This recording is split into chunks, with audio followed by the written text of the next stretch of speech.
नमस्कार प्यारे विद्यार्थियों, स्वागत है आप सभी का आपके अपने YouTube चैनल अरावली क्लासेस पर। साथियों, आज की इस क्लास के अंदर अपन पढ़ने वाले हैं रीट पात्रता परीक्षा 2025 के इम्पोर्टेंट यानी हिंदी शिक्षण विधियों से संबंधित महत्वपूर्ण प्रश्न है, जो कि आपके भाषा 1 के अंदर लेवल 1 और लेवल 2 के लिए काफ़ी ज़्यादा महत्वपूर्ण होने वाला है। 27 फरवरी के पेपर के अंदर आपको हुबहू यही क्वेश्चन देखने को मिलने वाले हैं। 2011 से 2023 तक यानी कि जितनी भी REET pre and mains exam हुए हैं उसके अंदर पूछे गए, यानी कि PYQ का मतलब होता है प्रीवियस ईयर क्वेश्चन। साथियों, पिछली परीक्षाओं के अंदर पूछे गए क्वेश्चन आप सभी को इस क्लास के अंदर पढ़ाने वाला हूं, यानी कि 30 में से 30 लाने की गारंटी आप सभी देख सकते हो। 30 में से 30 लाने की गारंटी, यानी कि ये मैं क्यों बोल रहा हूं, क्योंकि आपको प्रीवियस ईयर क्वेश्चन है जो कि आपके 2011 से 23 के अंदर पूछे गए हैं, वही क्वेश्चन पढ़ाने वाला हूँ हिंदी शिक्षण विधियों से संबंधित, जो कि आपके इस बार भी पूछे जाने वाले हैं। क्लास आपकी ये पहली रहने वाली है। क्लास को काफ़ी ज़्यादा प्यार देना, अगर क्लिक किए हो तो क्लास को पूरी देखना, एंड तक देखना, क्योंकि ये प्रश्न वहीं पढ़ाऊंगा जो पूछे गए हैं और इस बार भी पूछे जाएंगे। चैनल पे नए तो चैनल को सब्सक्राइब कर लीजिएगा। पहला प्रश्न आप सभी के बीच लेकर उपस्थित हो साथियों। बहुत ही धमाकेदार प्रश्न को ध्यान से पढ़ना है, फिर आंसर देना है और लास्ट में कमेंट करके जरूर बताना है कि आपके कितने प्रश्न इसमें से राइट हो रहे हैं।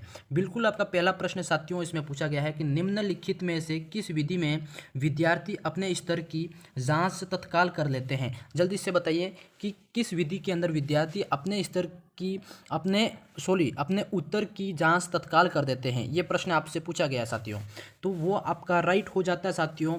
हाँ बिल्कुल, इसको आप को साथ साथ में आंसर बताना है। अगर आपको आंसर आ रहा है तो इसमें आपका जो आंसर हो जाएगा साथियों बहुत ही अच्छा, वो विधि है आपका अभिकमित अनुदेशन, यानी कि आपकी जो डी वाली विधि है साथियों मोस्ट इंपोर्टेंट राइट हो जाएगी। याद रखिएगा, अभिकमित अनुदेशन ये विधि है जिसके अंदर विद्यार्थी अपने उत्तर की जांच तत्काल कर लेते हैं, यानी कि इसमें साथियों आप सभी का डी वाला ऑप्शन मोस्ट इंपोर्टेंट राइट हो जाएगा। अब बढ़ते हैं अगले क्वेश्चन 2 की तरफ। प्रश्न 2 आपका पूछा गया है, बहुत ही शानदार। मापन प्रक्रिया को यथार्थता के आधार पर 4 स्तरों में विभाजित किया गया है, किसके द्वारा आपको बताना है। देखो, मापन प्रक्रिया को यथार्थता के आधार पर 4 स्तरों के अंदर कितने 4th स्तरों के अंदर आपको विभाजित किया गया है, किसने। क्वेश्चन 2 का आंसर दीजिएगा। बिल्कुल, क्वेश्चन 2 का आंसर आप सभी को देना है। इसमें आपका क्या राइट हो जाएगा मेरे प्यारे साथियों, जल्दी से फटाफट कमेंट में आंसर दीजिएगा। देखो, इसका राइट हो जाएगा आपका SS स्टीवेंस। कौन सा हो जाएगा SS स्टीवेंस, यानी कि इसमें आपका ए वाला option most important question and right हो जाएगा। समझ गए सभी। अब इसी तरह क्वेश्चन आपके 3 की तरफ बढ़ते हैं। क्वेश्चन 3 आपका मोस्ट इंपोर्टेंट है। प्रश्नों को पढ़िएगा। अनुपात मापने की विशेषता नहीं है। बताओ, अनुपात मापने की विशेषता नहीं है तो आपकी कौन सी हो जाएगी। क्वेश्चन 3 का आंसर बताइएगा जल्दी से। तो आपका इसमें साथियों जल्दी से जो क्वेश्चन करेक्ट है आंसर है वही बताने की कोशिश करूंगा। इसमें आपका राइट हो जाएगा साथियों डी वाला, गुणात्मक चरों के मापन के लिए इसकी प्रयोग किया जाता है। जल्दी से बताना है। प्रश्न आपका क्या पूछा था, अनुपात मापन की विशेषता नहीं है तो वो विशेषता कौन सी हो जाएगी आपकी डी वाली, गुणात्मक चरों के मापन के लिए इसका प्रयोग किया जाता है, यानी कि डी ऑप्शन आपका इसमें राइट हो जाएगा। समझ गए सभी। हाँ, इसी तरह अगले क्वेश्चन की बात करते हैं। क्वेश्चन आपका 4 पूछा गया साथियों। प्रश्न को पढ़ना है। निम्नलिखित में से कौन सा कथन प्रबलन कौशल का घटक नहीं है। प्रबलन कौशल का घटक नहीं है तो ऑप्शन आपके सामने है, जल्दी से आंसर बताइएगा। जल्दी से आंसर बताइएगा, इसका क्या राइट हो जाएगा। प्रबलन कौशल का घटक नहीं है तो वो आपका है अंतःक्रिया वाणी में विविधता। ये आपका साथियों प्रबलन कौशल का घटक नहीं है तो इसमें आपका ए वाला ऑप्शन मोस्ट इंपोर्टेंट राइट हो जाएगा।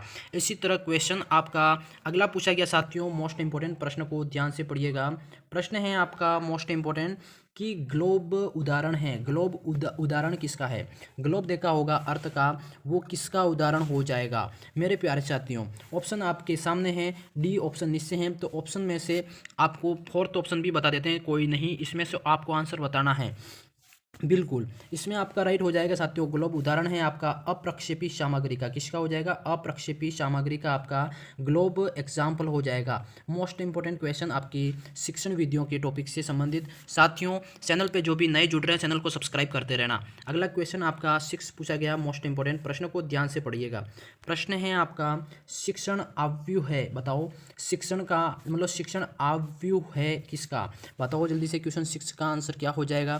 क्वेश्चन 6 से है आपका आव्यूह किसका है, तो नियोजन तथा निर्देशन के लिए। किसके लिए है, नियोजन तथा निर्देशन के लिए आपका बी वाला ऑप्शन मोस्ट इंपोर्टेंट राइट हो जाएगा। समझ गए सभी।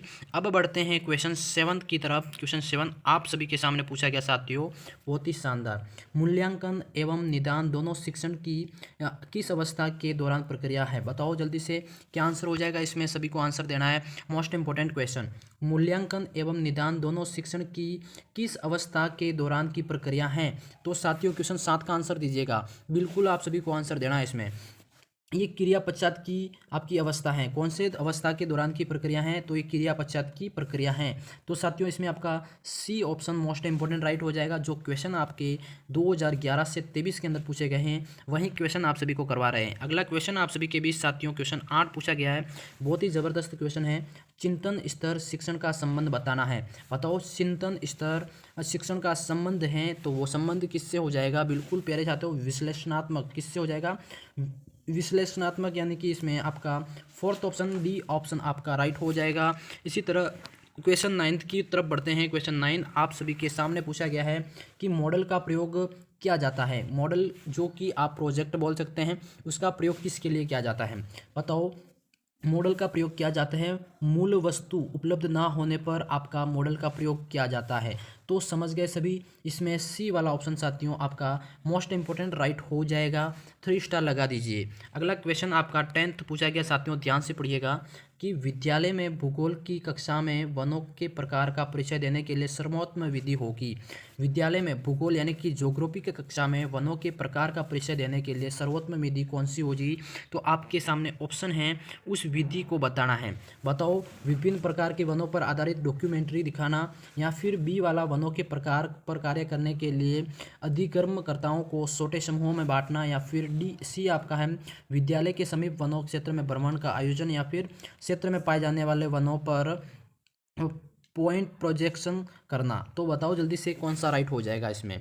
मेरे प्यारे साथियों आपको बताना है, तो आपका राइट हो जाएगा इसमें सी वाला ऑप्शन। विद्यालय के समीप जो भी वन है वहाँ पे बच्चों को भ्रमण करवाने का आयोजन करना, यही आपका मोस्ट इंपोर्टेंट राइट हो जाएगा। कैसे कि इस प्रश्न को क्या पूछा था, भूगोल की कक्षाओं को वनों के प्रकार का परिचय देने के लिए सर्वोत्तम विधि ये होगी कि बच्चों को वन में ले जाया जाए और वहाँ के वनों को अलग अलग टाइप के वृक्ष को दिखाया जाए, भ्रमण करवाया जाए, यही आपकी सर्वोत्तम विधि होगी।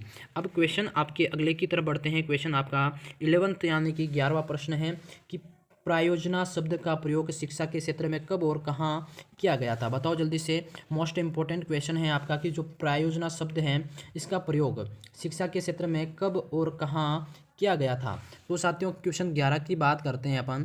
क्वेश्चन 11 आपका राइट हो जाएगा उसमें 1908 में मैसेच्यूसेट्स। प्रश्न है 1908 में मैसेच्यूसेट्स राज्य के बोर्ड ऑफ एजुकेशन के अंदर आपके इसका यूज़ किया गया था, यानी कि कब और कहाँ किया गया था शब्द का प्रयोग। तो आपको बताना है, सी ऑप्शन आपका इसमें राइट हो जाएगा। मैसेच्यूसेट्स राज्य के बोर्ड ऑफ एजुकेशन के अंदर आपका इसका यूज़ किया था 1908 के अंदर। हाँ ध्यान रखिएगा, मोस्ट इंपोर्टेंट क्वेश्चन। अगला क्वेश्चन है आप सभी के साथियों क्वेश्चन 12, ध्यान से पढ़िएगा फिर आंसर देना है। प्रश्न है आपका दल शिक्षण के संबंध में असत्य कथन बताना है। दल शिक्षण के संबंध में असत्य शिक्षण मतलब कथन बताना है, तो वो आपका कथन कौन सा हो जाएगा? देखो यहाँ एक बाल केंद्रित शिक्षण विधि है, ये आपका असत्य के मतलब अकथन असत्य है। कैसे? यहाँ एक बाल केंद्रित शिक्षण विधि, ये आपका असत्य कथन, यानी कि बी ऑप्शन आपका इसमें मोस्ट इंपोर्टेंट राइट हो जाएगा। अगले क्वेश्चन की बात करते हैं। क्वेश्चन आपका 13 पूछा गया साथियों, प्रश्न को ध्यान से पढ़ना है। शिक्षण की एक हरिष्टिक विधि में है। बताओ शिक्षण की हरिष्टिक विधि में है क्या? बताओ जल्दी से। क्वेश्चन 13 का आंसर हरिष्टिक विधि के अंदर है आपका बालकों को अनुसंधानकर्ता की स्थिति में रखा जाता है। किसमें? हाँ बताओ आपका ए वाला ऑप्शन सही क्या सभी का राइट हो रहा है क्या? इसमें बिल्कुल आपका ए ऑप्शन साथियों बहुत ही शानदार तरीके से आपका राइट हो जाएगा। शिक्षण की हरिष्टिक विधि के अंदर जो बालक होते हैं उनको अनुसंधानकर्ताओं की स्थिति में रखा जाता है। समझ गए सभी। अब बढ़ते हैं क्वेश्चन आपके 14 की तरफ। क्वेश्चन 14 आपको पूछा गया साथियों, क्लास थोड़ी लंबी होगी पर देखिएगा ज़रूर। अगला क्वेश्चन है आपका the teaching of scientific method पुस्तक लिखी किसने? बताओ। हाँ बताओ the teaching of scientific method पुस्तक किसने लिखी? तो क्वेश्चन 14 का आंसर देना है साथियों। वो थे आपके आर्मस्ट्रॉन्ग। किसके द्वारा लिखी थी? आर्मस्ट्रॉन्ग के द्वारा ये आपकी राइट हो जाएगी। The teaching of scientific method पुस्तक लिखी गई थी। समझ गए सभी। हाँ याद रखिएगा। अगला क्वेश्चन है आपका क्वेश्चन 15 साथियों, मोस्ट इंपोर्टेंट है। मस्तिष्क उद्वेलन विधि की विशेषता होती है कि यहाँ किस चीज़ के लिए इसकी विशेषता होती है? क्वेश्चन 15 का आंसर देना है। मस्तिष्क में उद्वेलन विधि की विशेषता होती है कि यहाँ बालकों की तर्क और निर्णय शक्ति को बढ़ाती है। किसमें? बालकों की जो तर्क और निर्णय शक्ति है उसको बढ़ाता है। समझ गए सभी? मोस्ट इंपॉर्टेंट क्वेश्चन, 3 स्टार लगा दो। अब बढ़ते हैं क्वेश्चन 16 की तरफ। क्वेश्चन 16 आप सभी के सामने पूछा गया साथियों। मोस्ट इंपॉर्टेंट क्वेश्चन, निम्नलिखित में से योगात्मक मूल्यांकन से संबंधित है। निम्नलिखित में से योगात्मक मूल्यांकन से संबंधित है साथियों। तो क्वेश्चन 16 का आंसर क्या हो जाएगा? क्वेश्चन 16 का आंसर हो जाएगा साथियों, मोस्ट इंपॉर्टेंट, सत्र के अंत में विद्यार्थी के प्रदर्शन का अंतिम आकलन यानी कि अंतिम आंकलन करना, ये आपका योगात्मक मूल्यांकन से संबंधित हो जाएगा। समझ गए सभी? इसमें सी वाला ऑप्शन आप सभी का मोस्ट इंपॉर्टेंट राइट हो जाएगा। समझ गए सभी? हाँ बिल्कुल साथियों, आपको याद रखना है। अगले क्वेश्चन की बात करें, इसमें क्वेश्चन है आपका 17। क्वेश्चन 17 आप सभी के सामने पूछा गया साथियों, मोस्ट इंपॉर्टेंट है। प्रश्न है आप सभी के सामने क्या पूछा है, ध्यान से पढ़िएगा। प्रश्न है, एक विषय के विभिन्न अंगों या भागों में जो सह संबंध स्थापित किया जाता है तो कौन सा सह संबंध कहा जाता है? तो उसे कौन सा सह संबंध कहा जाता है? क्वेश्चन 17 का आंसर देना है। तो उसको कहते हैं शीर्षात्मक सह संबंध। कौन सा कहते हैं? शीर्षात्मक सह संबंध, यानी कि इसमें आपका ए ऑप्शन साथियों मोस्ट इंपोर्टेंट क्वेश्चन राइट हो जाएगा। शीर्षात्मक सह संबंध जो कि भागों में सह संबंध स्थापित किया जाता है विभिन्न अंगों के अंदर। ठीक है, अगला क्वेश्चन है आपका क्वेश्चन 18 साथियों, मोस्ट इंपॉर्टेंट। प्रश्न को पढ़ना है कि विद्यार्थी जैन धर्म और सिख धर्म में अंतर कर सकता है, बालक में किस उद्देश्य की पूर्ति हो रही है? बताओ। हाँ, सिख धर्म और जैन धर्म के अंदर आपकी बालक मतलब तुलना या अंतर कर सकता है, तो वो किसकी पूर्ति हो रही है? वो हो रही है बोध, यानी कि उसके अंदर जो विचार हैं उसका अंतर वो समझ रहा है, यानी कि बोध हो रहा है उसको, यानी कि सी ऑप्शन आपका इसमें मोस्ट इंपॉर्टेंट राइट हो जाएगा साथियों। अब बढ़ते हैं क्वेश्चन 19 की तरफ। क्वेश्चन 19 आप सभी के बीच पूछा गया साथियों, बहुत ही शानदार, कि पूछताछ प्रतिमान का सर्वप्रथम प्रयोग किस विषय में किया गया? बताओ, पूछताछ प्रतिमान का सर्वप्रथम प्रयोग किस विषय में किया गया था? तो क्वेश्चन 19 का आंसर क्या हो जाएगा आपका? भौतिक विज्ञान के अंदर। किसमें? भौतिक विज्ञान के अंदर आपका, यानी कि फिजिकल केमिस्ट्री के अंदर आपका बी वाला ऑप्शन आपका राइट हो जाएगा, फिजिकल साइंस के अंदर। समझ गए सभी? अब बढ़ते हैं अगले क्वेश्चन आपके 20 की तरफ। क्वेश्चन आपका 20 साथियों पूछा गया है, मोस्ट इंपोर्टेंट, कि नीचे दी गई शिक्षण विधियों में कौन सी विधि बालक में कल्पना शक्ति को विकसित करने में मदद करती है? बताओ, कल्पना शक्ति में जो विकसित करने में मदद करती है साथियों, तो बताओ जल्दी से कौन सी विधि हो जाएगी? क्वेश्चन 20 का आंसर बिल्कुल वो है आपकी कहानी विधि, यानी कि आप किसी चीज़ को कहानी के रूप में बच्चों को बोलते हैं कि भाई वहाँ पे ऐसा हुआ था, ऐसा होने वाला था, ऐसा ज़माना था, इस तरह की आप उसको कहानी सुनाते हैं तो बच्चे के अंदर एक मानसिक रूप से कल्पना पैदा होती है और वो कल्पना करता है कि सही में ऐसा हुआ होगा। बालक वो मतलब मन ही मन में कल्पना करता है, तो कल्पना विकसित करने की विधि है कहानी विधि। समझ गए सभी? हाँ, अब अगले क्वेश्चन की बात करते हैं साथियों। क्वेश्चन आपका 21 पूछा गया है। क्लास थोड़ी लंबी हो जाएगी पर आप ज़रूर देखिएगा क्लास को। प्रश्न है 21 का। प्रश्न 21 का है साथियों, मोस्ट इंपॉर्टेंट, प्रश्न को ध्यान से पढ़ना है। प्रश्न है आपका क्या पूछा गया है, कि ज्ञान के छोटे छोटे भागों को तार्किक रूप में व्यवस्थित करने को अभिकर्मक तथा प्रक्रिया को अभिकर्मित अध्ययन कहा जाता है। यह कथन किसका है? 21 का आंसर दीजिएगा साथियों, ये आपका हो जाएगा फ्रेड स्टोफेल का। किसका कथन है? फ्रेड स्टोफेल का कथन है। ये मोस्ट इंपोर्टेंट क्वेश्चन है, 3 स्टार लगा देना, वापस पढ़ लेना इसको। अगला क्वेश्चन 22 पूछा गया साथियों, मोस्ट इंपोर्टेंट, प्रश्न को ध्यान से पढ़िएगा। प्रश्न है आपका, सूक्ष्म शिक्षण के संबंध में असत्य कथन बताना है। सूक्ष्म शिक्षण के संबंध में असत्य कथन क्या है इसमें?